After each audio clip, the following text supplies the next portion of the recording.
What's up, family? Welcome to the Toe2Toe Sports Show, where we talk about everything from football to baseball to basketball to boxing. And oh yeah, can't forget about our Dawgs and Gators. You never know what you'll hear from Kb Steveo, and you'll never know who you'll see stopping by to kick it with the guys. So make sure you check us out live every Sunday at 11 a.m. Eastern Time on Facebook and YouTube Live. Peace. I ain't never played sports. You know what I mean? I always have, you know what I'm saying, like music and love music from the jump. So that was my just plan A. I ain't even have a plan B. I made myself not have a plan B on purpose just so I can fulfill my plan A.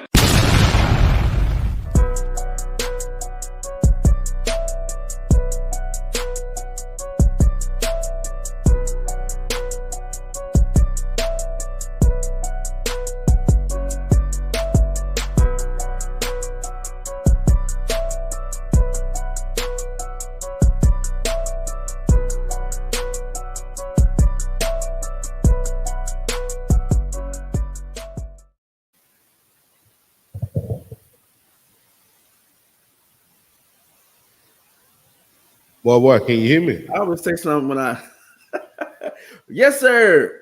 You know, I always say that when I'm muted, boy. Man, what's going on, bro? What's up, my boy? What's going on? You know, just another what was it? Gloomy day here in Texas. It got weather advisories, tornado watches, warnings, everything. It is going down this today, and then we get a break tomorrow, and then it's all week storming. So yeah, man. That's I swear that's the one thing about Dallas, bro. I'll be nervous, these tornadoes. Yeah. That area, you know, the tornadoes, and y'all got that stuff coming right out that water down there. In the Houston area, they always threatening with some storms in the Gulf and stuff like that. So, yeah, I agree. Y'all ain't got no taxes, but y'all weather is definitely off. Right. So, but yeah, if I had to take the two, the weather's a chance. Texas, I'll take the taxes. Don't get me wrong. Hey, man, big weekend sports, dog. The draft popped off. Everybody either seems like they love their team's draft or they hate their team draft class. You know, it's always funny to me to see the social media general managers get cooking around this time of year and telling you who should have been drafted here, who was a reach, who was too high, who was too low. And ourselves included, you know, we do the same thing here on Toe2Toe Sports. We like to get in there and give our opinion. So I know probably a lot of people interested and highly interested in my feelings about Michael Penix Jr. being the 8th overall pick with the Falcons. I've had, a few days to think about it. And, we've had a few days to look at the whole draft in its entirety now that it's over with. So we'll talk about that a little bit later on. The NBA playoffs popping off. I thought LeBron was going to get swept, but of course the GOAT, you ain't sweeping LeBron in the first round. That ain't going to ever happen. He ain't Michael Jordan. You know what I'm saying? But that, don't talk about that. I see what you did there. So yeah, all our Dawgs and Gator fans, man, y'all know how we kick this thing off. It's always the Dawgs and Gator show. That's the heartbeat of the show. That's where this thing came about. If you don't know, me and KB are arch rivals. We just love each other enough to do this for you guys every Sunday. You know what I'm saying? Exactly. Well, before I get into my Gator stuff,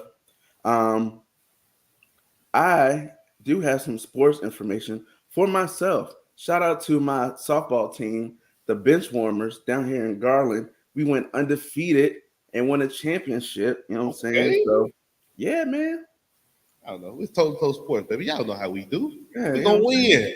Even when we ain't playing, we still win. But shout out to my boy KB. I seen the picture. Put the picture up with the trophy. Oh man, you know what? I'm gonna go ahead and let me add that real quick. You know what I'm saying? Because it's a must see. You know what I'm saying?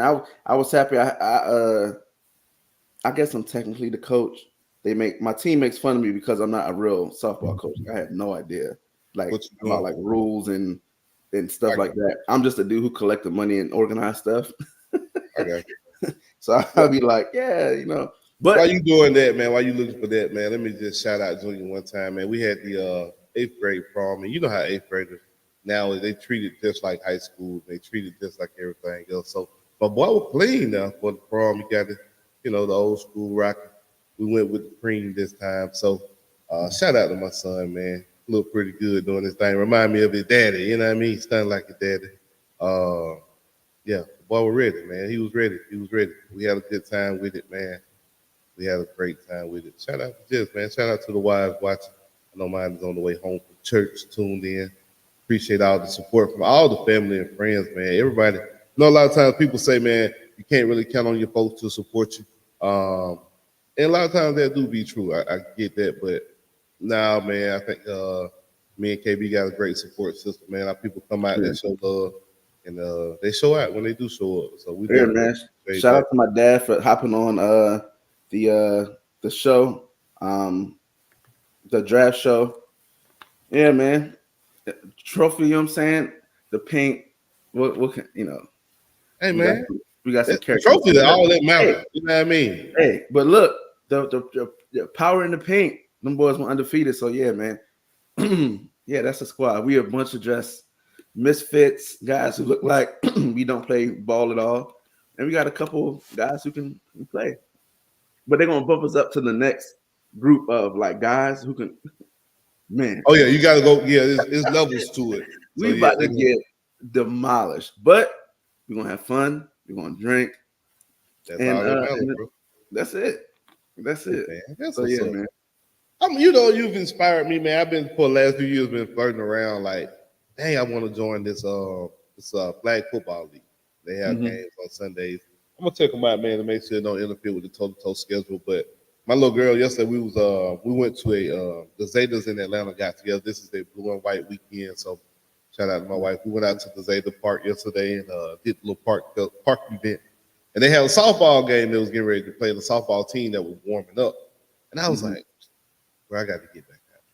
I really do. I got that little itch again when I walked across that field and seen the people practicing. I was like, I'm gonna get back out there, man. But let's get into the show, man. Let's get this thing rolling. Oh man, we had a lot of dogs come off the board, man. We all expected Brock Bowers, I think, to go top 10, top 5, maybe. Top 10 for sure. Top 10 for sure. And it didn't happen. I think that run on quarterbacks, which I didn't expect myself, kind of set Brock back. I didn't expect to have that many quarterbacks drafted within the top 12. We had number 1 overall, number 2 overall, number 3 overall, number 8 overall, number 9 overall, and then number 12, y'all took Brock. And then they took Bo Nix as well. So a lot of quarterbacks off the board kind of pushed Brock Bowers back. And I think that's the reason why Brock goes to the Raiders. Great pickup for the Raiders, though, my boy. You got Devontae Adams now. You still got Myers out there on the other outside, who I love as a number 2 wide receiver. And now you get Brock Bowers with the quickness and the athleticism that he possesses, the catch range that he has in the middle of the field. Who you gonna double team, him or Adams? Because you can't do both. You can't double team both. I don't know. I don't know, man. I mean, you have to double. You have to make. You gotta. Brock has to earn the respect. Devontae got that. You know what I'm saying? He got that. But I like what we are doing as far as getting weapons for Garner and for the quarterback next year. I like it, man. We already got a nice little running game. But another weapon, man. We got 2 or 3 solid wide receivers. And then we have Michael Mayer. Yeah, Notre Dame. Mayer. Yeah. Bro, he was on my fantasy team last year, bro. Good. Yeah, but he's a certain type of tight end. Like, he's not the new age tight end. He's not the Kittles, you know what I'm saying, the Kelsey, the Pitts. So you need a guy in that lined up in that position who can block a little bit enough, but can also take away the middle of that field. And we see it with Kelsey. So I like the pickup, man. You got to fight fire with fire, and you need that guy in the middle to take off pressure on the outside. Good pickup for us.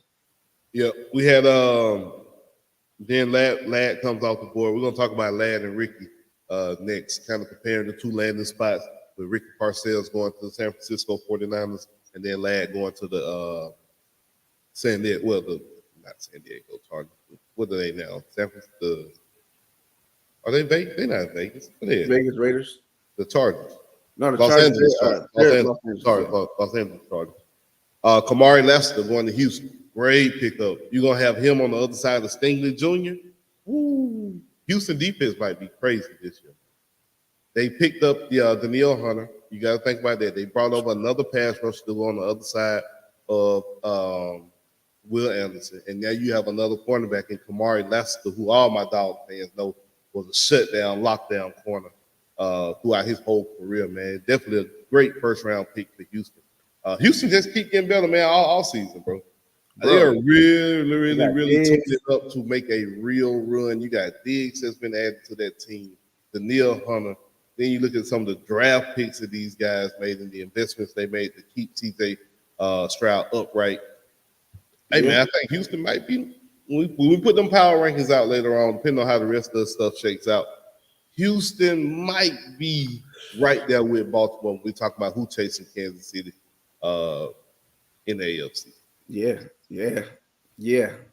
That front office is looking like they're looking amazing. But yeah, man. So Raiders, that's all we.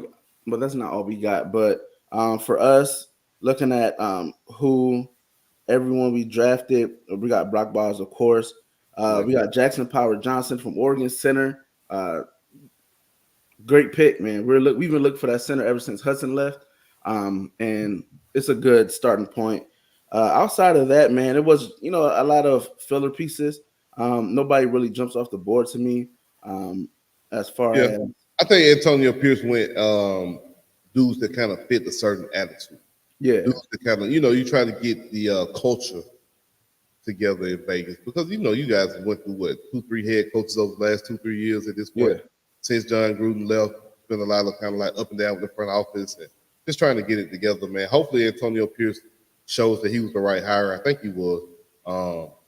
And hopefully he got some of the right guys in there he needed to kind of turn that thing around because you got to just be honest with yourself. In that division, everybody's chasing Kansas City. You're chasing Kansas City at this point. Can Gardner Minshew put up a fight against Pat Mahomes? I think he can. I don't think Gardner Minshew is a bad quarterback. I don't think he's a great quarterback. Probably rank him around 12 to 16, somewhere in that range. He got that moxie though. He got that. He'll go out and try to win a game. Now I believe he just never had the team with all of the weapons around him. So I feel like if you got Zamir White now as your running back, you got your tight end together with Brock Bowers. You got two legitimate wide receiver weapons. This is probably the most complete team Gardner Minshew's had a chance to ever quarterback. Well, when he played with the Colts last year, he showed kind of what he can do, which got him this job. You know what I'm saying? Because he had Alec Pierce. He had, what's my Pittman and Jonathan Taylor and stuff when he came in for AR. And he looked respectable. Like, he looked good. Like, not amazing, but you look up and they're like, oh, man, they're in playoff contention. Yeah, like, they were right there. So I respect that, man. I don't mind getting in the playoff for the 7 seed, 6 seed. That's fine with me. So, wasn't that many Gators drafted this year? You guys had 2 guys that were eligible. One got drafted. I think the other was signed as an undrafted free agent. With the job. Would you contribute that to Billy's I would say lack of recruiting, but his ability to not really sign that big fish as of yet? Y'all got DJ Langway. That's the first one. And I think Langway will be real good. Probably a top 10 quarterback prospect as of right now. Haven't seen him step on the field. Just from the projection, from the upside, from what I've seen. What do you contribute to you guys only having 2 people draft eligible, or 2 people even, or 1 person getting drafted, period? I mean, honestly, it's more of it not being a lot of upperclassmen.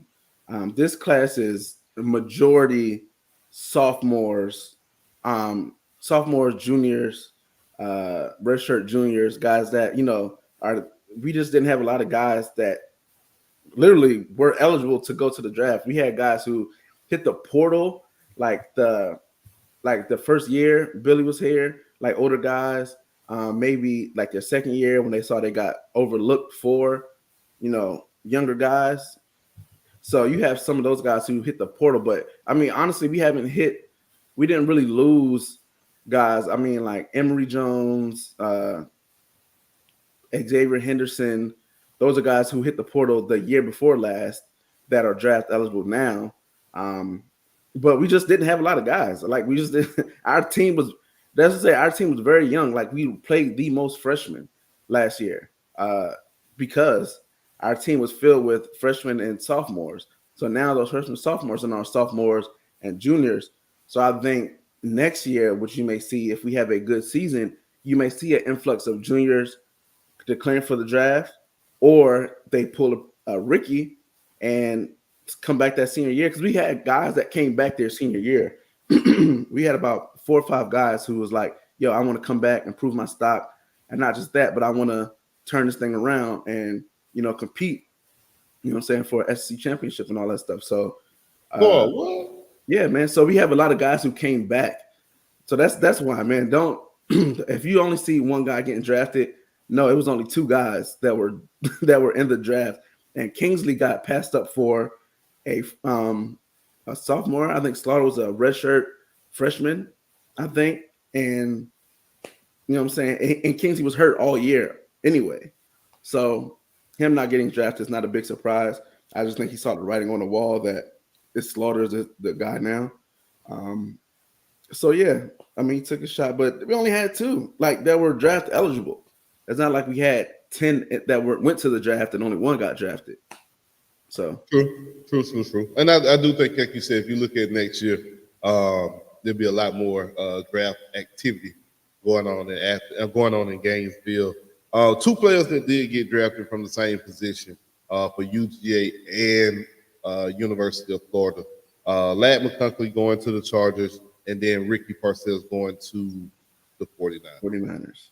Now, who do you think landed in a better spot? Because both of them I think both of them are in pretty good spots. They both have established quarterbacks with Brock Purdy and then Justin Herbert. Harbaugh is more of a run-first type guy, and I think Shanahan is too. I think they both are more of a run-first type, play-action type situation. But who overall you think goes to a better situation, man? Ladd or Ricky? I think Ricky did. You tell me why your guy going to a better situation, and I'll tell you why my guy going, because that's all this is. So. Ricky's going to a better position, one, because he has a better offensive coordinator. He has a coordinator that likes that. He's going to pass the rock. He's going to pass the rock. Even the running back is going to catch passes. You're in a situation to where possibly Debo and Brandon Ayuk both come back, or it may be a situation where they both be gone. You literally have no idea what they're going to do. I see maybe Brandon Ayuk being traded before Debo is, simply because it's Debo Samuels. And Ricky can play inside and outside. So you have the option of keeping him outside to run that route and bring a Debo inside. Then the next route, they flip, and Ricky goes to the inside. Ricky can take handoffs. He handled punts. He handled reverses for us. He runs a 4-4-1. So he can take the top off a team, play one-on-one against that safety. So I think it's just a better situation anytime you have a weapon like Ricky and then offense with a play caller like your boy. You know what I'm saying? It's just a match made in heaven, I think, for Ricky. It's a perfect scenario. Like, Ricky's going to be coming out the backfield. He'll be in the slide. He'll be there. He might help return punts. Like, it's a great situation. They're a winner. The defense is amazing. They're playing to go to the Super Bowl every year, or they're playing in the Super Bowl. Yeah, great for him, man. Yeah, no, I'm not gonna lie. When San Francisco drafted him, my immediate thought was, okay, they already know that Brandon Ayuk is gone, or they already know Debo is gone. Like, that's why they went ahead and made the pick. I didn't know if I really saw Ricky coming off the board before Ladd. That did shock me. I thought Ladd would have came off the board before Ricky. I actually thought Ladd would have come off the board way earlier than he did. I had him right in there, right behind your Marvin Harrison's and your what's the other kid from Washington? Malik. Doomsday. I had Ladd right in there behind those guys, and I had Ricky in there too, but I had Ricky going after Ladd. So Ladd goes to the Chargers. I think Ladd has a better situation because Ladd has a better quarterback. I think for that much. I think Herbert is just a better pure thrower of football than your Brock Purdy. I think Purdy is more of a product of the system. You know, we always argue that, is he really, really who he is, or is the system really, really good because it has so many all-pro players all around him? So go back to that argument. And then look at all pro players that they have in San Francisco. Where is Ricky going to fit in if Debo don't go? Where is Ricky going to fit in if IU comes back? So I look at it like that too. And that's another reason why I look at Ladd's situation and say he's in a better landing spot. Keenan Allen's gone. Mike Williams is gone. All those guys are gone. So Ladd doesn't have to worry about fighting up the depth chart, whereas right now Ricky's still, maybe third best? He still got Jennings out there, 15 for San Francisco, who's a baller, has a key role for what they do. Debo's returning punts and kicks, so I don't know why you think. That'll alleviate having to risk your. But that's part of Debo. That's part of Debo. I'm not a risk. It's a risk. Yeah, you can put Ricky back there. He can get hurt. So the risk part of that I don't really care about. But as far as the dynamic playmaker that your boy Debo is, I'm not taking Debo from getting him a touch. That's just an extra touch of the football, and you're not going to take that away. Give me Ladd though. Like I said, Ladd's in the better spot only because the depth chart is going to automatically put Ladd there. The quarterback is better. What you got for Ladd? Who is his coordinator now? His head coach is a running guy, and then he'll throw it here or there. Like when he was at San Francisco, didn't he play with that? Didn't he do that at Georgia though? Who, Ladd? Yes, but it was different. You're not playing against 18 and 19-year-olds at Vanderbilt. You're playing against the AFC West. You're playing against some of the best pass rushers in the NFL every week, and you're playing for a head coach who, at the end of the day, Ladd McConkey, when he was at Georgia, this is probably the most prolific Georgia has been passing the ball these last 3-4 years than they have been ever. So he's not going to be taking a lot of tunnel screens. He's not going to be getting one-on-ones across the middle. No, because that ain't going to be the situation. So you said Ladd was a product of the system. He wasn't a good. No, he was good. No, don't get me wrong. Ladd's good. When he got the ball, he made things happen. But I think when your Harbaugh isn't building, Harbaugh is going to run the ball. Even when he was at San Francisco, they ran the ball. It's just that, you know what I'm saying? Kaepernick was just breaking stuff open. When they did pass, he would break it down and take off for 70 yards. So that wasn't their game. That's not Harbaugh's game. You look at Michigan. Michigan does what? They ran the ball, and then they would throw the ball sometimes. So I don't know that. Yeah, I mean, I think Ladd's coming from a similar system. UGA, we weren't never airing it out like that. Stetson came and kind of changed that up. You know, Brock is your boy Carson Beck is airing it out a little bit more, but we still run the ball, man. We don't really go too far out from that. We don't shy away from that. But I would say something else that shocked me too yesterday. I thought Ladd would go somewhere where he wouldn't have to be really like the main guy or one of the main guys. I really thought he would go to like a San Francisco. Because like I said, you have two people established right now. You can look at the wide receiver room in the Chargers. Ladd is wide receiver 2 behind a Ricky with Quentin Johnson, who didn't really play good last year. Right. So I know Harbaugh doesn't, like you said, he's not going to throw the ball 40, 50, 60 times. No. But when you do throw the ball, who are you throwing to? You got Ladd, who, don't get me wrong, he's a 5'11" wide receiver. I'm sorry. I mean, at the end of the day, it is what it is. He don't look the part, but he's effective, man. He's great smooth. Footwork, great speed, the quickness in and out of his breaks, amazing. He's an excellent route runner, technician. He's going to get open just based off the separation he can create with his feet, with his footwork. So I'm not worried about Ladd starting out, but if Ladd is going to draw your number 1 cornerback, and you can put your number 2 cornerback on Quentin Johnson from last year, you can really shut down the offense. Yeah. Yeah. So it's gonna be interesting. What do you feel? How did you feel when we seen CJ Stroud gushing over Rick? Because I thought Ricky was going to the Dolphins. Like I said it on the show. I said people, I thought he was going to the Dolphins. He's been working already. I mean, he probably would have been great across the middle with Waddle and Hill outside. You probably right. Yeah, like I mean, that's what he was working out. I really wanted Brock Bowers to go there. I ain't gonna lie to you. Yeah, that would have been another one. But CJ Stroud was heartbroken. Yeah, that he didn't go. That they didn't get Ricky. Like he was just gushing over. I was like, wow. I wouldn't expect that. I watched some of the reactions to the picks when they made picks, and it was real interesting when Michael Parsons was on the board. They showed this picture when the Cowboys were picking, and he was just kind of underwhelmed every time. That was kind of funny to me. And a lot of Cowboy pundits are kind of underwhelmed by the draft. But I get what Jerry Jones is doing. Your offensive line is old, so that's where you put most of your draft stock. So I get it. Some of the tackles that you took, though, and where you took them, and that might have been kind of a question mark. I'm sorry, me personally, I'm just not a fan of offensive linemen that's under 290 pounds. If you're under 295 and you're an offensive lineman, good luck. But I don't really see too many offensive linemen in the 200s that be, you know what I mean, moving and grooving and doing their thing like that. But Cowboys did have like a subpar draft. Back to what we were talking about with Ladd and Ricky.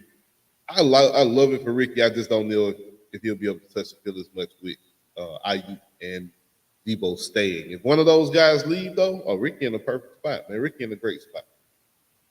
Yeah. Now, great spot. Let's talk about the draft for a minute, man. I know we've been talking about the draft. And we'll get back to it. Yeah, because I still got some more. I still ain't gave my Michael Penix take. Yeah. So we'll go back to it, man. NBA playoffs is on. NBA playoffs is up. I don't have the. Let me get the record. Do we have the updated bracket back?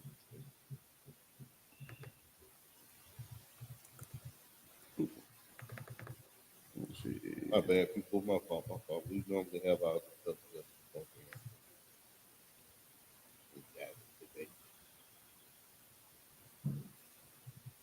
All right, so let's see. As of now, the updated playoff bracket looks like.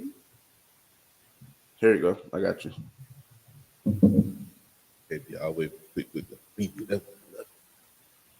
I know I did see LeBron avoid the sweep last night. To me, it's not really a series until the home team lose. So as of right now, Denver has did what they're supposed to do and won their 2 games. LeBron has did what he's supposed to do and won his game at home. The Thunder are routing the Pelicans, man. Every game, it seems like the Pelicans get up by 30, 40 points. The Thunder get up by 30 or 40 points. Without Zion, they don't have a chance to win a game in that series. Yeah, so that's it. The Clippers about to get their ass sent home too. Messing around with Luka and Kyrie look like they are just on point. And then the people that they picked up at the trade deadline, it just like they have a team that's serious, bro. They might be able to challenge the Nuggets, but I don't think so. They ain't really got no big man that can handle Joker if they do get to that point. But as far as playing the Clippers or match up with the Clippers, they're a problem. They killing Paul George and James Harden don't play no damn defense anyway. So they're killing them with that. The Timberwolves putting the old players out the pasture out there in Phoenix, my boy. Man, that has to be way more shocking than the Nuggets and the Lakers. If the Nuggets was playing the Thunder, I think it might be like a 2-1 type thing, like 2-2.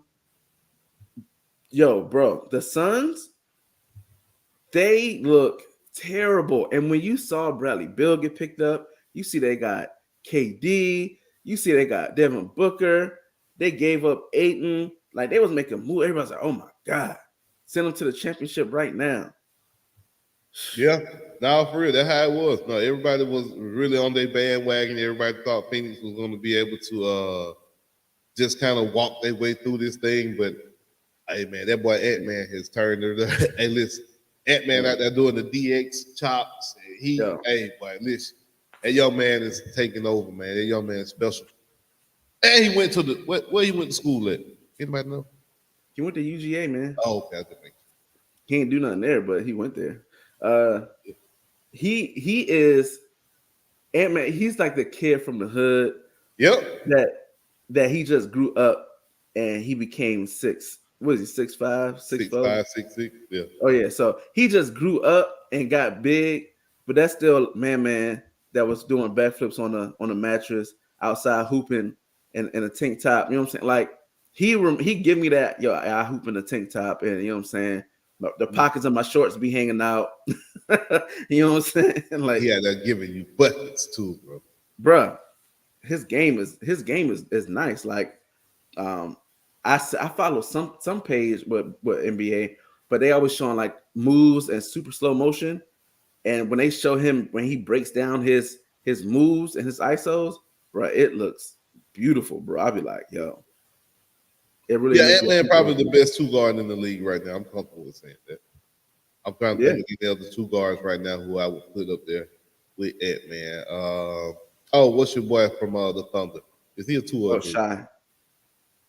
If Shy is a two, I put him up there with him. But I think Ant-Man better than Shy. I take Ant-Man. Ant-Man probably. I'm trying to think of any other two guards right now that's like that. I mean, yes, you have the Tatums, you have the Bookers. Tatum again, I count Tatum as a 3. Booker's a 2, but I'm not taking him over Ant-Man. No, I ain't taking nobody over Ant right now. Yeah, no, I can't wait to see Ant in the Olympics. Oh yeah, and the rules be different. So I love that when they can go up there and let the boys play above the rim, for real. Because you ain't got to wait for it to come off the rim in the international game. You can just stuff it back as soon as it touches the rim. So yeah, I like that. Let's see what else we got. Nuggets and Lakers. Nothing really shocking me so far in that series. I expected for the Lakers to go down 0-2. I was hoping they kind of could steal a game while they were in Denver, but that didn't happen. D'Lo, like, he kind of forget how to play sometimes in the second quarter, third quarter. Last night, I think he did pretty good. The Lakers won last night, so I ain't gonna harp on that. LeBron said, I mean, he's been in this position before, you know, going against the juggernaut of the Warriors when they won the championship. But it's just the Nuggets are perfect at what they do. Joker is perfect at what he does. Like, that 1-2 punch that the Nuggets have, and several guys off the bench. Like, it's not just a 5-7. Like, they can play 11-12 deep. They legit can play 7, and the Lakers just can't. Like, LeBron, AD is going to get you what they get you, but D'Lo has a score. He doesn't score. Austin Reeves has a score. Rui Uchimara has a score. Like, these guys ain't been showing up consistency, and you need those type of guys to hit them buckets. You need a Caldwell Popes, his 12. You need Austin Reeves 8 to 10. You know what I'm saying? And like, you only could do so much. Yeah. Celtics, Heat won yesterday, I believe. That's an interesting series because I believe the Heat mentally have something over the Celtics. Like, the Celtics get to they probably will sweep anybody else that they've played so far. And you would automatically assume that a Heat team without Jimmy Butler probably going to get swept. But Miami Heat actually routed the boys yesterday. You know what I mean? I think the score was a little bit closer by the time the game ended, but I cut that game off because it just wasn't worth watching. At this point, I knew the Heat were going to win. They went up by like 25, 30 points. Mm-hmm. Not too many times in the playoffs that you see one of them type of leads evaporate, but regular season, you see that junk all the time. I think the Celtics will still win it, but I think the next game is going to be a telling game. If the Celtics let the Heat stay in this and it goes back to Boston tied up, Celtics might be in trouble. That's just my opinion. We'll see. Hey, I said it, man. When we were picking team, I was like, this one is like the Heat, like playoff Heat. If they had Jimmy Butler, they'd probably be up 2-1. Like the Heats in the playoffs, they get it. They make noise. You know what I'm saying? They mess up a lot of storylines. They just be messing brackets up. So I'm not surprised by them at all. Yeah, I agree. You got the Cavaliers versus the young Magic team, the real young Magic team being led by Blackero. Looks like as of right now, it's what, 2-2? 2-2. So best of 3 at this point. Yeah. Now the series to a home team loses, so if it stands how it's supposed to, looks like Cleveland will walk away with that one. Milwaukee got beat yesterday, and they got routed. So again, nobody lost at home. So again, it's kind of tough with this series. I think it's still anybody's series to win. Giannis isn't coming back this series, so the Bucks are trying to survive, but do playoff Dame show his head and have one of them ugly games like he used to have out there in Portland? I mean, didn't he just have a game where he scored 35 in the first half and 0 in the second half? See, that's a typical playoff Dame type situation. That's crazy. That's why he went to Milwaukee, because he couldn't do it by himself. And the fact that Giannis is hurt, they better hope they get out this first round, bro. They could seriously lose like Giannis did something. Yeah. Yeah. Oh, and his brother too. You know, if you lose Giannis, you lose his brother. Right. Don't threaten him with a good time. Don't threaten him with a good time. Hey. And the Knicks. I don't know what to say about the Knicks and the Sixers, bro. I don't know. This joint is like, Embiid goes down, gets diagnosed with. Yeah, what he got? He got some type of facial, you know, something where it make your face do stuff involuntarily. Cerebral palsy or something. Something like that. Bro, I was just like, what? Shocking, like, right? I was like, well, like, what is going on? Yeah, I just I don't. Oh yeah, he has a mild case of Bell's palsy. Bell's palsy. How you find that out in the playoffs after? Well, I think he knew it for a second. Like, they said he wanted to try to keep it the away. man's 30 years old. He knew it for a second. I think they wanted to keep it away from his teammates, so it wouldn't be a distraction. But somebody found out and then asked, so he just went ahead and kind of, I guess, was being honest and answered the question at that point. But yeah, he tried to keep it under wraps for as long as possible because he didn't want it to be a distraction for himself or the team. But it's out now. The Knicks are up. What is it? 2? No, it's 2-2. Or is it Knicks up 2-1? 2-1. So hey, you got to win this one today. Hey man, the Knicks, number 2 team on the East. They win, I wouldn't be surprised. It'd just be like all right. Like, we know what the 76ers are. We know what Embiid is.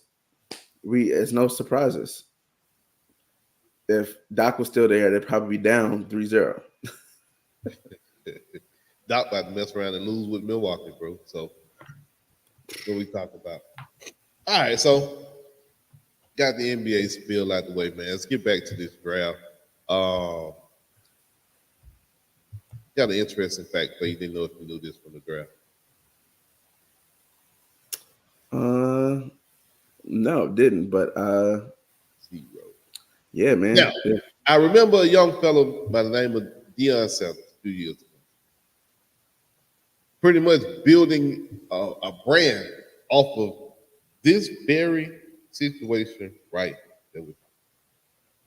And Deion said he made it a point that he was going to make sure that HBCU didn't go through this type of stuff again. Myself nor KB has heard Deion Sanders mention the HBCU since he left Jackson State in Colorado. But yet, we still here. So, my boy, what do you think about this situation as far as the HBCUs having 0 players drafted? Yeah, man, it sucks. Like, you can't tell me that out of all the HBCUs that there's not somebody better than a player from Troy, or there's a player better from like a D3, D2 school that can, like, there's, especially with all the guys that's transferred from P5 that just went to HBCUs. It's like, come on, fam. Like, it sucks, man. It's I don't know how to solve it. Like, I don't know if it's just like what the disrespect and what they don't see. Like, I have no idea, man. It sucks because they look at it like really on some, it's beneath, Mm-hmm. You know, P5, yeah. And I'm like, I don't understand why. You know what I'm saying? Now, don't get me wrong. I watched the game yesterday, the game from last year, Bowie State versus Shaw. And I was looking, I was like, the product ain't looking the greatest.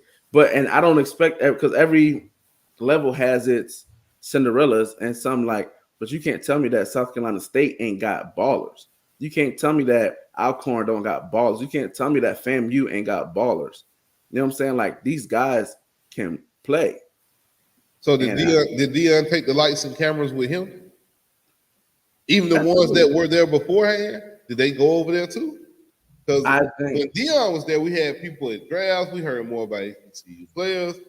Everybody was tuned in to see Coach Prime play on Saturdays, which essentially means you got to see other players on the other field because it takes two teams to play. So if you're looking and scouting one player and you see somebody else pop off at you, you're like, oh, okay. So, like you said, I don't really know how to fix this, but I do feel like it's definitely done on purpose. Like you said, you're not telling me there's not one player from an HBCU level who could have graded out higher than some of the players from Troy, West Bubble, any of the other schools. This is, I guess, the part of the fight of the problem that's still kind of in sports and still definitely in football. Then people wonder why these HBCUs, why these kids don't look at HBCUs like that. It's because of situations like this, stuff like this.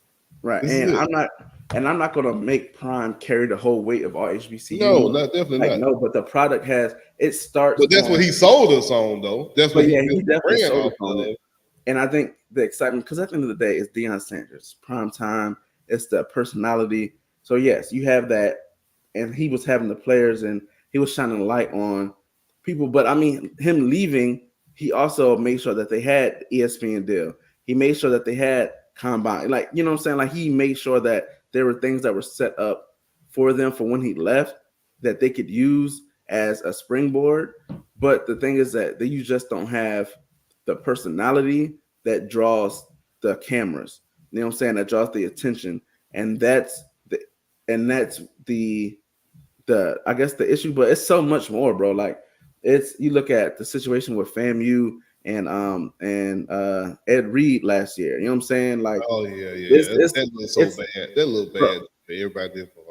Bro, it's so much that has to be improved. I mean, the financing for the school, the program, like Jackson State got a lot of stuff because it came out of Prime's pocket or it came out of connections he has with a bunch of millionaires. How they got new facilities. You know what I'm saying? Like, they not the only school with bad facilities. You know what I'm saying? Two or three trainers for a team. You're not getting no real treatment in that situation. You know what I'm saying? No real nutrition when they eating at the calf with us. Like, yeah, it's always.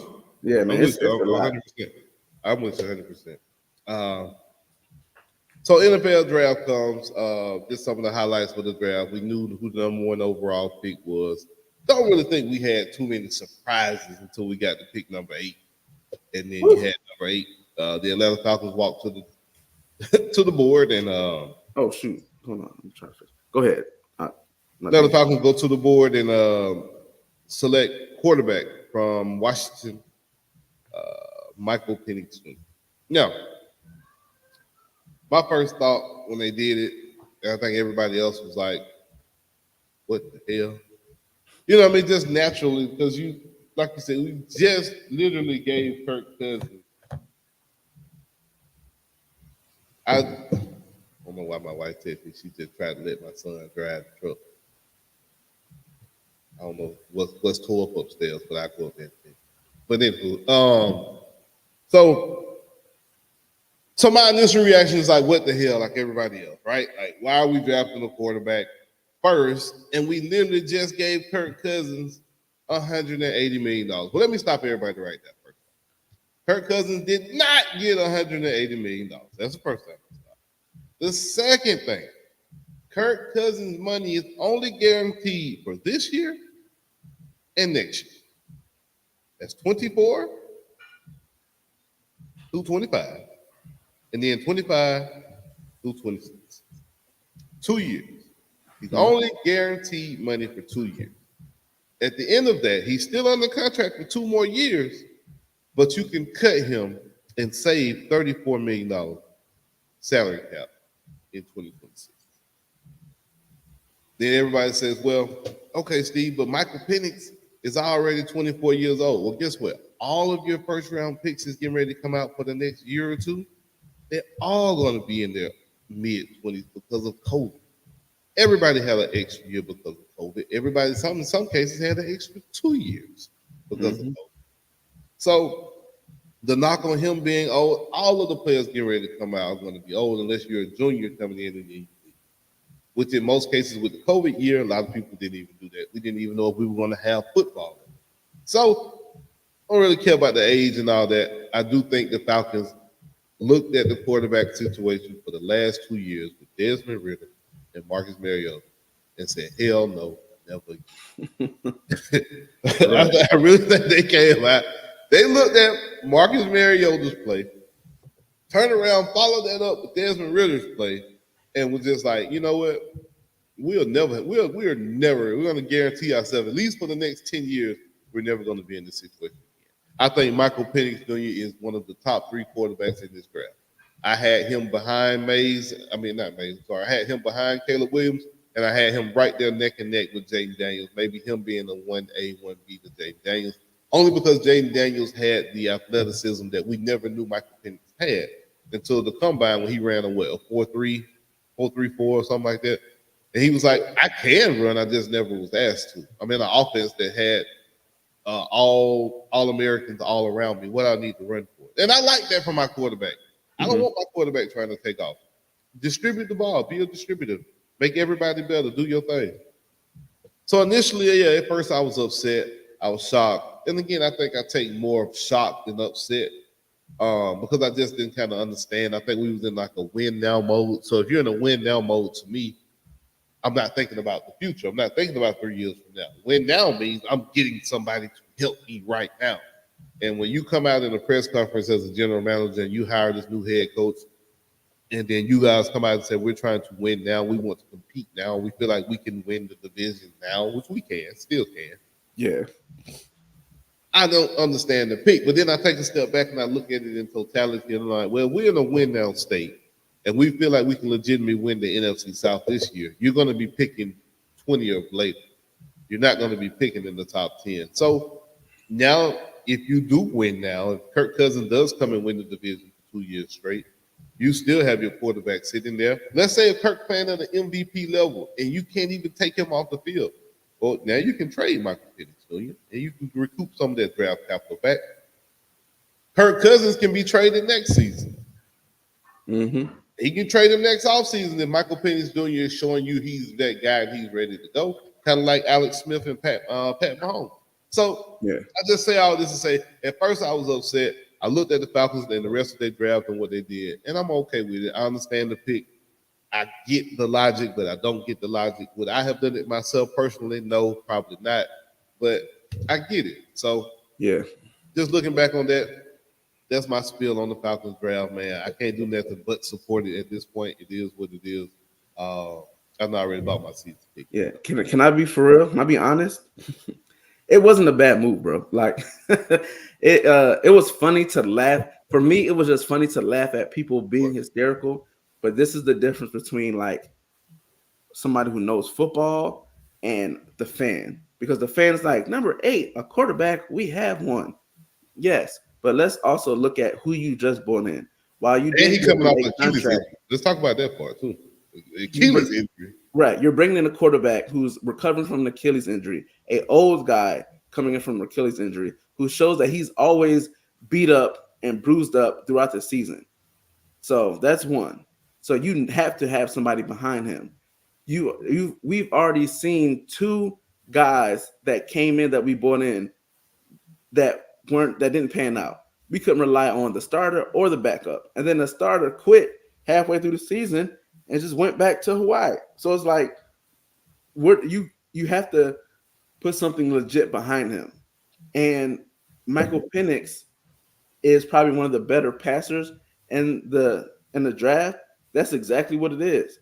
But I think it's just the value at him going so high. People were surprised at. But I don't think that you've passed up on anybody that was just like a dominant game changer. Mm-hmm. That where you look and you're like, oh my God, that's stupid. Sure, something could pan out a year, 2, 3 years from now, but immediately, like you can't go back and be like, oh well, yes, I would have picked Jalen Carter instead of Bijan, or I did it. Yes, it's a bunch of stuff you could have did. You probably wouldn't have picked Pitts at 4 if you could go back. You probably would have picked somebody else. You know what I'm saying? Jamar Chase or somebody. So hindsight's always 20/20. But I think it was a smart move because Kirk Cousins will get hurt. We hope he doesn't get hurt long term, but he's going to be bruised up, beat up. That's just his game. That just is what it is. And you have a Michael Penix who can have sit for a year or two. Look at Jordan Love. Look at Aaron Rodgers. Aaron Rodgers sat for years behind Brett Favre, but when he came in, he won them a Super Bowl. He was ready. He was prepared. And we've been so accustomed to the popcorn, microwave, you know what I'm saying, of the building of the players that we forget that guys typically are drafted and sit a year or two before they go out. That used to be how quarterbacks were. You didn't draft a quarterback and think he was going to play immediately. You didn't see that quarterback for 2 or 3 years. Exactly. Like, that's how it's supposed to be. Like, we're seeing how a team is supposed to be built. And I think it's just people, the shock of it being a number 8 and be like, oh, we spent this money. Like you said, it's not a fully guaranteed contract. He got 2 years guaranteed, which, yes, you have to pay them now. That's just what it is. You know what I'm saying? But it wasn't a bad move, because in 2 years from now, you'll have Michael Penix Jr. who's in the system, who knows everything, who's ready, who's accustomed, who's game tested, probably game ready, and leading your team. Versus you waiting for the next year quarterback draft class, which we'll get into that, ain't that great. The year after that, you don't know what's going to happen. No idea. So you get your quarterback now. The Raiders try to go up and get him. All the teams. The Raiders tried, the Saints tried, the Vikings tried. The Vikings ended up settling for J.J. McCarthy. The Raiders went with Brock Bowers, best player available. And then Denver tried to come up too. They ended up with Bo Nix. Now, if you ask me who lost the draft, who is the loser of the first round, the Denver Broncos. There's no way you telling me Bo Nix should have been a first round draft pick, bro. I don't care how you cut it. And Michael Penix, we're not questioning his talent or whether he should have been drafted in the first round. We're questioning why the Falcons did it. I'm questioning why the Denver Broncos even drafted Bo Nix, bro. Bo Nix is not better than the quarterback you just brought in. He's Zach Wilson. That's exactly what Bo Nix is. Just a more expensive Zach Wilson. Zach Wilson went first overall. At least they didn't do that. But I'm just saying, Zach Wilson is Bo Nix. They're basically the same quarterback, bro. Right. They could have got Brock Bowers. They could have got Byron Murphy, Dallas Turner, Amaris Mims, Verse, like Kenyon Marshall, like Xavier. There's so many players. We got to pull up that interview from your boy. I've been watching it all morning. Keon Coleman, the new wide receiver for the Buffalo Bills. I don't know if you heard his interview, and I don't know if I never knew bro was so Louisiana as his accent is. There's a couple of them too. The wide receiver for the Panthers, Leggett. You can't even understand what he's saying. He's so Carolina and so backwood. Yeah. We gotta play a few clips from them guys' interviews, man, to let y'all hear it a little bit later. I got to put it up, but let's man. Just think about some of the other people in the draft, the winners and losers. I love what Houston did. Houston, great picks. Followed up last year's draft to me with a similar draft in what they did. What you think about the Bears? They took Caleb Williams, then turn around and come back and get Odunze.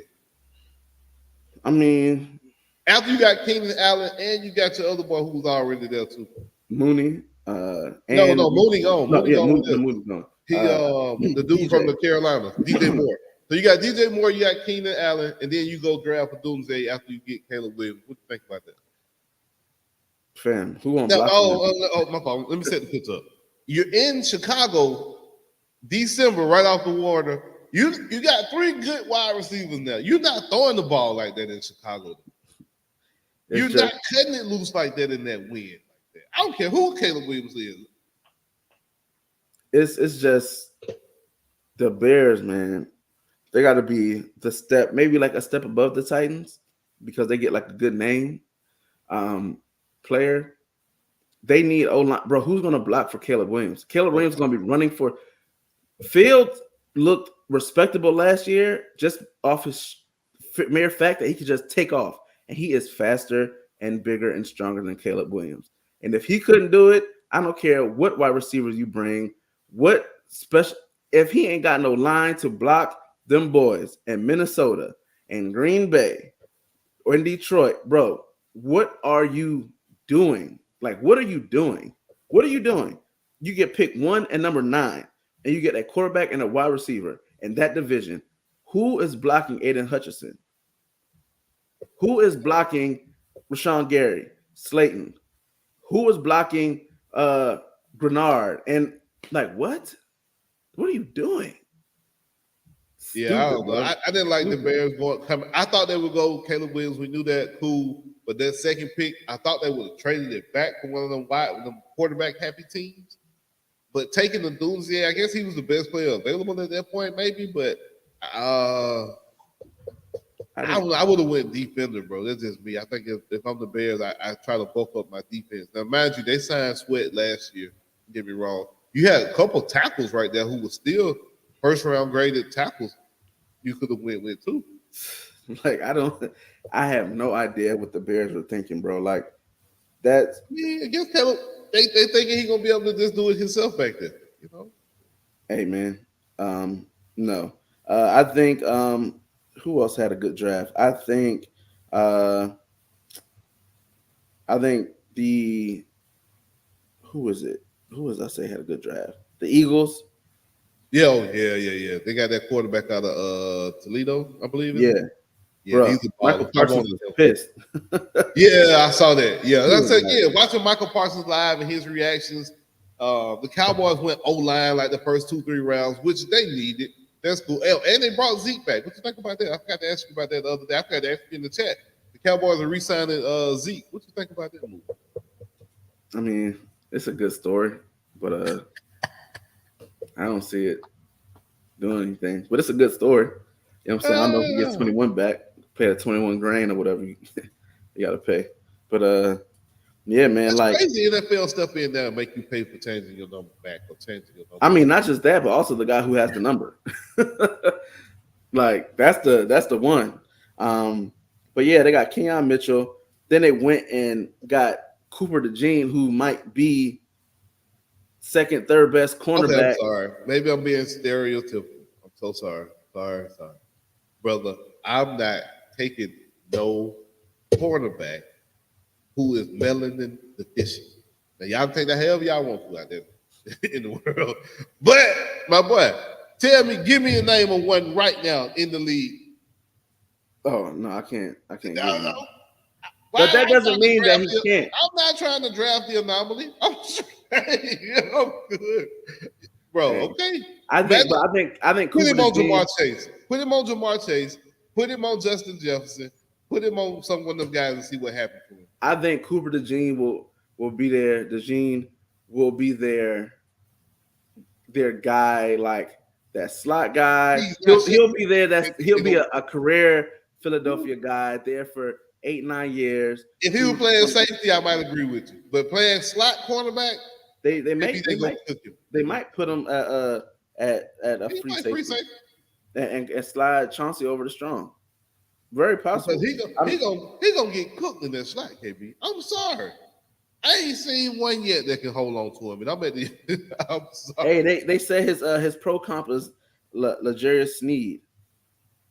A lot of people didn't watch. A lot of people didn't see Cooper play, which is understandable. But they have. He can play, bro. He can play. I'm not gonna sit here and talk about him. You know, I'm just making fun. But then they went and got Will Shipley at running back. Who they're not gonna do that. Shipley ain't talking about that. Now, come out of Clemson, right? Yeah. Yeah, bro. Yeah. I think he's solid. Like he's not gonna be the starter. He'll be in rotation. Solid. Yeah. Anais Smith from Texas A&M. Shipley gonna be the starter. They shipped the dog out of there. No, he's not. They got Saquon Barkley. Oh, you're right. You didn't get Saquon. I forgot about it. I'm just thinking about the departure. I forgot they brought Saquon in. Yeah, I can see like a little fight. They got Jeremiah Trotter from Clemson. I've seen that Jeremiah Trotter Jr. I've seen that. Just like Joey Porter Jr., bro. Have these sons of these legacy really worked out? F1 Winfield Jr., Joey Porter Jr. T.O.'s son, Joey Porter Jr.'s son. He was all right last year, but he wasn't making plays like that. I mean, we'll see. These guys young. They young. They coming in. We're seeing to see the younger guys. Kids of these guys that we got to watch growing up in our heydays. Now their sons coming in. Like T.O.'s son. T.O.'s son going to the San Francisco 49ers. That's a good story. He probably won't make it though. Johnny Wilson from Florida State. He got picked up by the Eagles. 6th round. You talking about the tall wide receiver, the long one? Yes, but they're talking about potentially making him a tight end. Yeah, he's too big to be a That's going to be different. NFL, bro. He's too big to be a wide receiver in the NFL. Like, he gallops and he runs. He got the strides. But in the NFL, it's about, can you break down that speed, get out of that break? And he can't do that. No, he can't do that. But when he gets that linebacker. Oh, yeah. He taking off. Oh, he gone. So I like the move. They, like you said, they had the J.J. Arcega before. They had those guys that transferred to, tight end. I think it'll be a good move, like in about a year or two when he gets down blocking and things like that. Could be another big dude, man. Could be another Kelvin Benjamin. 6'6", 230. Yeah, if he embraces it. If he doesn't embrace it, yes, it'll be Kelvin Benjamin. Yeah, Kelvin Benjamin had it all. He was 6'6", 6'5", 240 pounds. Could run like a gazelle, but he couldn't block, and he didn't have the mentality to block. It's a whole different mindset playing tight end, bro. Now, you're basically an offensive lineman at that point. Yeah, which that's your boy should have been during that Washington. I told you. Now the team that won the name award for me, right? It's going to be very interesting. The Rams. They got all the names. They got Jared Verse. They got Braden Fisk, teammates from Florida State. Both good guys. You need two guys to replace Aaron Donald. You got Blake Corum, running back from Michigan. Cam Kitchens, the safety from Miami. Brendan Jackson, the edge from Washington State. And Tyler Davis from Clemson, defensive tackle.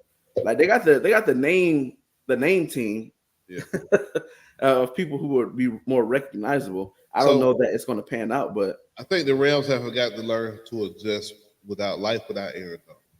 We haven't seen what that's going to look like. Aaron Donald pretty much made everybody around him defense better. Everybody around him on defense better. Your quarterbacks can jump routes because they know you can't hold the ball long. Aaron Donald's you got to triple team and double team on the line of scrimmage. Everybody else is playing one-on-one. So I feel like, Aaron Donald made the whole life of their defense easier. So now, what would they do without Aaron Donald? That's the question. Fisk is good. Fisk, the man ran a 4.5, something like that. Yeah, but is he Aaron Donald? Hell no. So we'll see, man. We'll see. San Francisco still win that division by a landslide. So absolutely, Rams will be fighting for a wild card team, if anything, at that point. Absolutely. And Spencer Rattler got picked up with the. Think about J.J. McCarthy. What do you think about these quarterbacks that went? Because we're about to talk about the quarterbacks coming next year. What do you think about the quarterbacks that went this year? Man. I know we're a little long today, y'all. Forgive us. They rock with the boys. We appreciate y'all. All right. They like seeing our face. Yeah. So Caleb Williams, terrible situation. Jaden Daniels being picked at number 2, I think is a very good. I think it is too. I'm scared of Dan Quinn and having Dan Quinn as your head coach. But now he got Keith. Who is the offensive coordinator is going to be Keith? That's what Keith Kingsbury, and I think he's going to be like. Oh, you got Cliff Kingsbury. You're right. I think he's going to be like, here, bro, take him. Like, this is your offense. I'll see y'all on Wednesday. Did he do good with Kyler Murray? And Kyler Murray was supposed to be the quarterback for his system. Initially, but their O-line never really like gelled. And then they had the issue with Hopkins. Like when he was there initially, then he got like in trouble and he had to sit for like a few weeks. And then, like that whole thing, but they never had the wide receiver core that they needed for that flight, for that air raid. So Jaden Daniels, hey man. I think he'll be good in Washington. I really do. I like Washington picking him over Mays. I do think he was the second best quarterback in this draft. Mm-hmm. Again, I look at Washington. I look at the wide receivers they got. Scary Terry, Dotson, They got the running backs. What's your boy Gibson, and then they got the other one that got shot. Yeah, I know who you're talking about. So they got pieces that are decent. It's just outside of Scary Terry. What else scares you? You know what I'm saying? Outside of Terry McLaurin, nothing else. Nothing else really scares you when it comes to Washington. Jaden Daniels gonna have to use his legs a little bit more than he probably want to the first year or two, but I think he'll be decent. Yeah. Can he compete with the Eagles? Can he compete with Dallas for the division? Probably not this year, maybe next year. I think you look at. I think they're hoping for the CJ Stroud. Hell, everybody is except Atlanta. Right. That boy come out in that preseason and look crazy. Hopefully the Falcons come to Dallas for their preseason game so I can see them play. You know what I'm saying? Because I ain't gonna see it on preseason gonna be lit, right? I'm telling you that. Preseason for the Falcons gonna be lit. Yeah, everybody's gonna be there to see Penix. So, do you create a situation like that as a starting quarterback where you like, damn, every interception I throw, I got to hear somebody yell at the The most popular player on the team is the backup quarterback. That's the most loved person on a football team because the starting quarterback mess up, they calling for Penix. Let him go out there and trip on the shoelace. They gonna like, get him out of there. That bum. That's why I didn't really care for taking that boy that high. I love the Penix pick, I really do. But picking him down, I know he wasn't gonna last, so you can't say, well, you should have got him in a later round. It wasn't gonna happen. It's just, bro, that every time Kirk Cousins messed up, we are going to be looking over at Penix like he probably could have did. Sitting over there with his hat backwards and the headphones on with a sleeve and his keep him in street clothes. Keep him in street clothes. Don't even let Tyler Heineke be the backup. Keep Penix in street clothes. Nah, they're gonna be like he gonna be sitting over there just looking ready, the arm sleeves and all that. Yeah. He gonna be looking like quarterback problem in Atlanta, boy. Woo. So Drake May, yeah, number 3 to Patriots. I'll see what the Patriots are. Yeah, right. If there's one team this whole offseason that we really don't know what to expect, I would definitely say it's the New England Patriots. Because wasn't Bill Belichick in there just being like, no, this is my way, this is what we're gonna do it, holding the team back, or is the team really just that bad? We about to see. I think that's the biggest question mark. Is Drake Mays the guy to fix it? I don't think so. But I mean, you might as well just have kept. I mean, I understand getting rid of Mac Jones. Oh, no, Mac Jones. No, Mac Jones is bad. I've seen Mac Jones have a perfectly clean pocket and either miss or throw a blatant interception. And I feel like if you're doing stuff like that, because I watched Desmond Ridder and do it for 2 years, like a year and a half, and you're not going to win with that type of quarterback. Now, some people make mistakes. They try to fit the ball in a tight situation. Okay, cool, I get that. But when you have a clean pocket, bro, you just literally just make a bad decision and you cause a turnover, you can't win with that person. Yeah. If you try to throw it in a tight spot, I get it. I'm with that. But if you just looking over the field, nobody around you, and I see KB standing in the middle and linebacker drifting back, and I still throw him the ball, bro, you just a bad quarterback, and that ain't gonna work. And I've seen that too many times with Mariota, Ridder, and Tyler Heineke. And Mac Jones, too. Mac Jones is notorious for he'll look the defender down and still throwing the ball. Yeah, bro. Drake Mage, I feel it's the same. I don't feel like there's a huge, like, I'm thinking about like him when they played Miami, Louisville. Like, yeah, you think about the games. That's why I said Bo Nix. Same thing. Like, Miami had to give the game for North Carolina to win. Literally, give them the game. So I don't know at number 3. Like, that's a crazy pick. Of course, Michael Penix at number 8, shocked the world. JJ McCarthy, Minnesota. Other one, I don't think show me the game at Michigan where he had to take over and just put them on his back. Because every game I watched at Michigan that he's won for the last 2 years, they've had over 120 yards rushing. Yeah, man. I think you just sealed the fact that you either about to have to play Justin Jefferson so much money.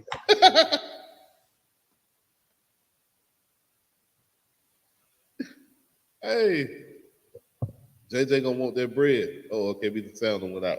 But yeah, JJ McCarthy. Maybe somebody out there in the metal world knows better than me, but I have yet to see a game where he just take over. He won. Did they beat Ohio State the last 2 years? Yes, but it wasn't because of something that he went out there and did. It was because of the way they played defense and the way they ran the ball. When you've had the best offensive line in college football the last 3 years consistently, because they all won that award. Well, 2 out of the last 3 years, we won last year. 2 out of the last 3 years, you won the award for the best offensive line.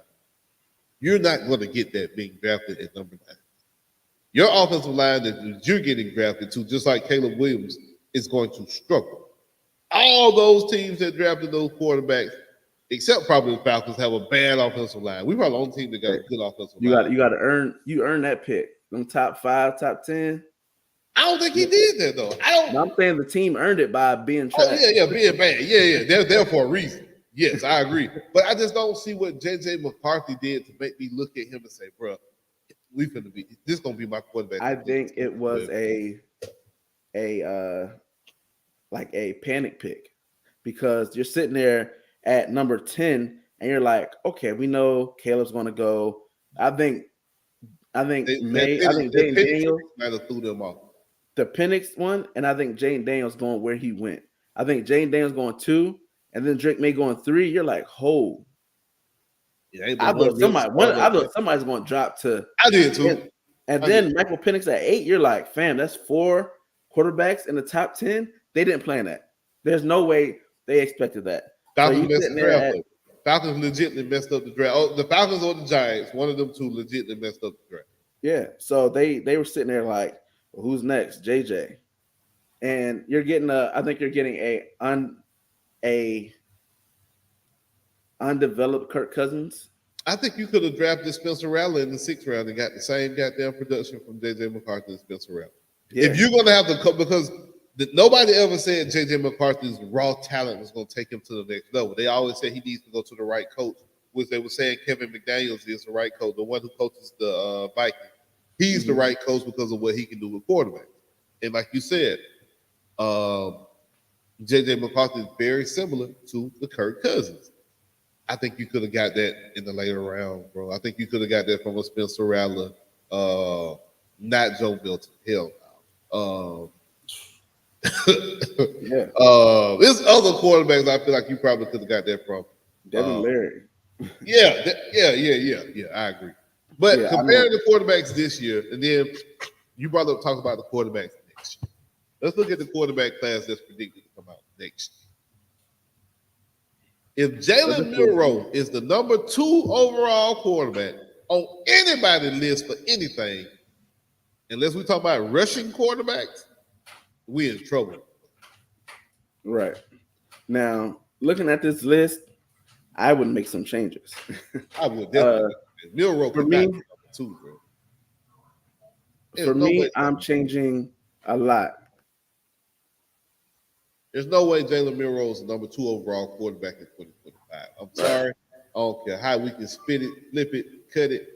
If Jalen Milroe is rated above Cam Ward, if he's above Ewers or Carson Beck, that means that Alabama should win a national championship with no problem. Fam, Jalen Milroe is, unless he has the Anthony Richardson effect, which will probably be it because speed, size, arm strength, he got all that. It's just the accuracy aspect. Do you have the balls to say we can take him and make him a better passer? That's what it's going to come down to. But I think Shedeur clear number 1. Yeah, I think number 2, really, Quinn Ewers. Probably. I'll take him over Beck. Right. Then Beck at number 3. I think Beck has shown that he's good enough. I think with Beck, you make questionable things. He can make all the throws, but you better keep his pocket clean. If his right, pocket ain't clean, you're not going to win. And that's the thing. It's like you won't be able to disparage his draft stock because they're going to win. They're going to be successful. He'll look great, but it's like the small things. 5, I would probably put Jalen Milroe there, like on a level, you know what I'm saying? Like on some, Athleticism-wise, he's going to bounce off. He's going to be one of them combine killers. He's going to be just like Anthony Richardson.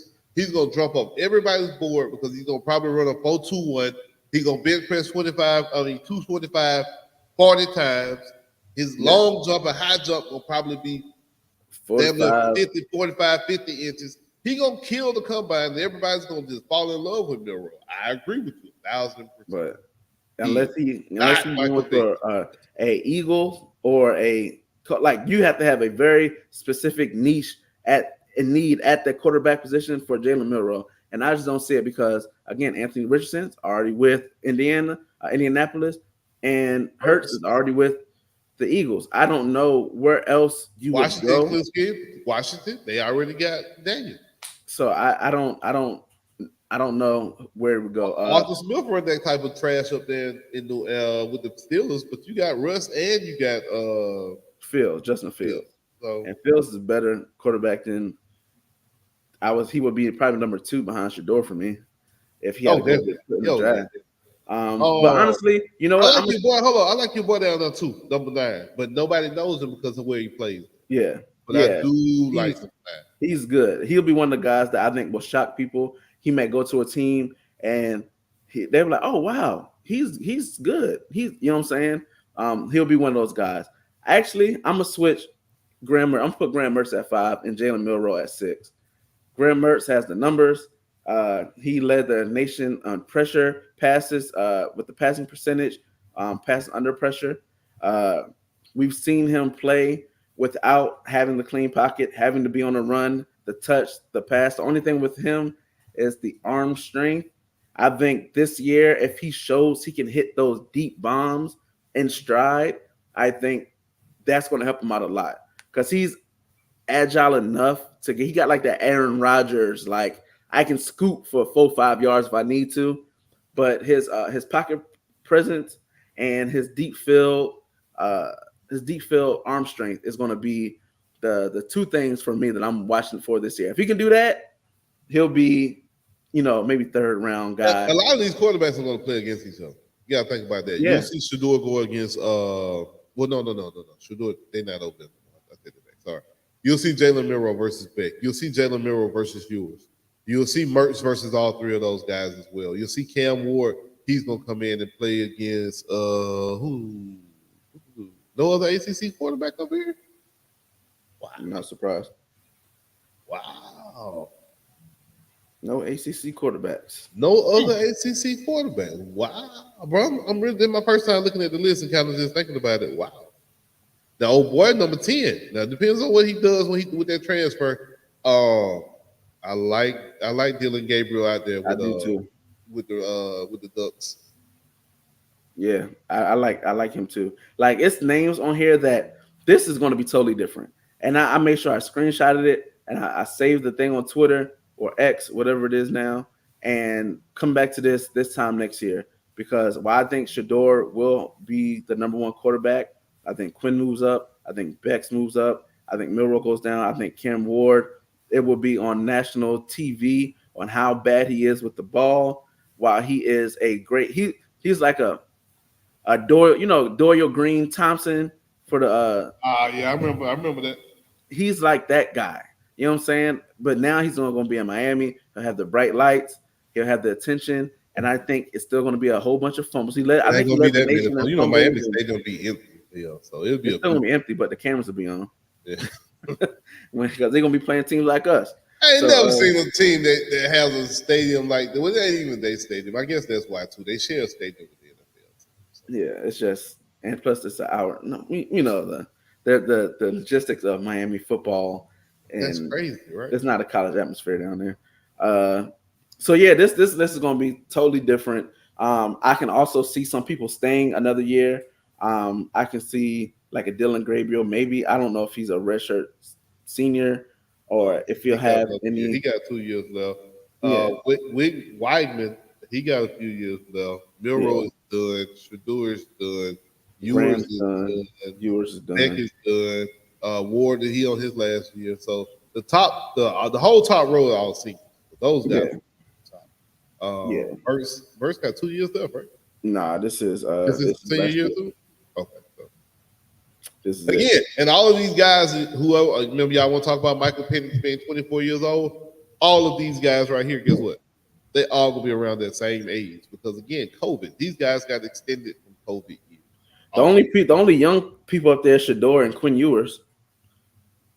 Those two might have stayed on track. I think. Yeah, you're right. That's about it. Everybody else is in their 20s, grown man, probably married with kids. That's it, man. That's it for the day. I don't think we got too much.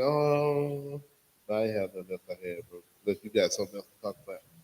Nah, man, that's it, man. We tapped out. I think we talked about everything. Oh, shout out to my boy Drew. If you don't know, Gator Drew has he's starting a not starting. He has started a Gator program, Gator Nation Network. He's founded it, and he asked the boy to join the team. So I'll be doing with him. They'll be doing Friday nights. Where they'll be doing Twitter Spaces with people. I believe they had Chris Rainey on there last weekend, and then I think we're supposed to be having somebody. It was supposed to be yesterday, but we had to cancel, so it's gonna be next Friday. And then I'm gonna help them, man. You know, we're gonna get the video for those guys and all that stuff. So yeah, man, the Gator Nation Network. I'll be helping those guys out, joining their team, man. Just talk strictly Gators. I can go somewhere and feel loved and appreciated when I talk about my Gators. Because here, Steveo, we love winners. We love winners. We love winners. He reminds me consistently of how of the place we are right now. Only because when Georgia was down and y'all kept at least I heard all the 40-year jokes. And I heard all the Mark Richt jokes and he can't beat Bama jokes. I heard them all. Now when the rabbit got the gun, it ain't no fun. Okay. Yeah, so I got to be able to get my Gator stuff off. You know what I'm saying? Without getting made. No. For real, I always got to check in on the enemy and see what's going on. So I do tap in. I'm always tapping in. I'm always letting the presence be known with the good go dogs in the middle of y'all sermon, in the middle of y'all session. So man, shout out to Drew, man. Drew a good buddy. He's a good friend of the shows, man. I won't hold it against him that he's a born and raised Gator fan. So it is what it is. Everybody can't be one of the good guys, man. So that's all good. But as y'all can probably hear, your boys over here dealing with these allergies. So I'm gonna get up here and give you some players. I feel like KB last week talking about allergies and pollen and outside at the park yesterday. My wife had me out here now. I feel like I'm about to die. So. It's fast. It's done. I went outside the last few days and was like, I haven't coughed up a mucus ball. I cut that grill on yesterday after coming from the park out there with her. So I was just outside yesterday way too much. So I'm gonna go ahead and find me something to make me drowsy and Hey, that's we might have to talk about the appreciation of a unplanned nap. I was talking. Get them, bro. Let me tell you something. Let me go up here and lay down, and my wife see me sleep or laying down. You sleep? That's the first thing she gonna do. Yes, I was taking. Look, yesterday I took a nap, and Jess said something that woke me up and talked about how that I need to take a nap or something because we're gonna be up all night drinking and partying. I said, fam, I'm asleep now. Why would you wake me up? So bro, my wife do that, bro. She walked down. You sleep? No, I was. Not anymore. But anyway, man. But we want to try to get Drew on here, man, so you can talk about it. Man. I'm gonna reach out to a couple people that I met doing an on-7, the OT7, 707 Pass League. I'm trying to, start getting those guys on there, man. People are starting to, get into a routine for football. And yeah, man, and just enjoy the day. You know what I'm saying? Date night tonight. You know what I'm saying? Get out. Oh yeah, y'all enjoy that thing, man. Go out there. Don't do that I wouldn't do. That ain't too much, but behave outside, my boy. Behave yourself. You know what I mean? You do still have kids. So make sure you guys remember that part. I'm good. Yeah. Listen, bro, my kids, I just confirmed they will be gone from the first week of June all the way through the first week of July. Going with their grandparents in Virginia. So I'll be here by myself with the wife. She gonna go up there for a week or two to herself. So how do you get that set up? I've been trying to send my wife and kids away for forever. It just depends, man. Some people don't. Some people really look at us and be like, "Oh, y'all let y'all kids go away for a month." Hell yeah. Hell no, they with their grandparents and cousins. So if they were gonna be somewhere where they wouldn't having fun, then I might kind of feel bad or worried. But bro, they up there with it's like six or seven cousins. They all get together and be all in one house, and they need that.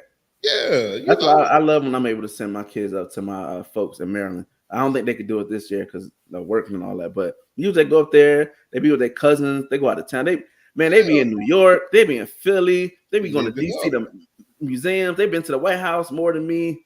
That's how Tiff's dad is. Tiff's dad will take them all over because they're right there in Virginia, but they go all over the place, bro. They go all over that little, that little spot. You can hit all those places, better than me in Virginia. But yeah, man, I enjoy it, bro. I enjoy it. Me and the wife usually try to go sneak away, go to a little beach or a little island or something. So got a whole month to ourselves, bro. I ain't got to worry about nobody but her. Once she sleep, I'm out in the streets. So hey, man, we're gonna have to take a class and get that. Let my kids go up with your kids. I'm like, cousin, send them off. But all right, man, we've been on here for way too long, people, man. We just be shooting the shits, man. We appreciate everybody tuning in. Make sure y'all hit that like button. Make sure you hit that subscribe button. You can share it. Toe2Toe Sports on YouTube. X, we're on X. Come top it up with us. Sports Logic will soon be swapped. We're gonna have our own sports group on Facebook. So if you are familiar with us on Facebook, you guys like shooting shit with us, talking about. We have the actual sports group that we're just gonna convert it over. It was called Sports Logic, but yeah, we're gonna convert that thing over to our own Toe2Toe Sports group. It'll be sponsored by us, only for us and only for the people that we let in our community. But we're gonna be able to do this thing on the regular, man, and we're gonna generate most of the content through that group. So for sure. And YouTube. Please don't forget to hit that subscribe button on YouTube. All right, man. Till next time. See y'all next week. Peace. I ain't never played sports. I always have, like music and love music from the jump. So that was my just plan A. I ain't even have a plan B. I made myself not have a plan B on purpose just so I can fulfill my plan A.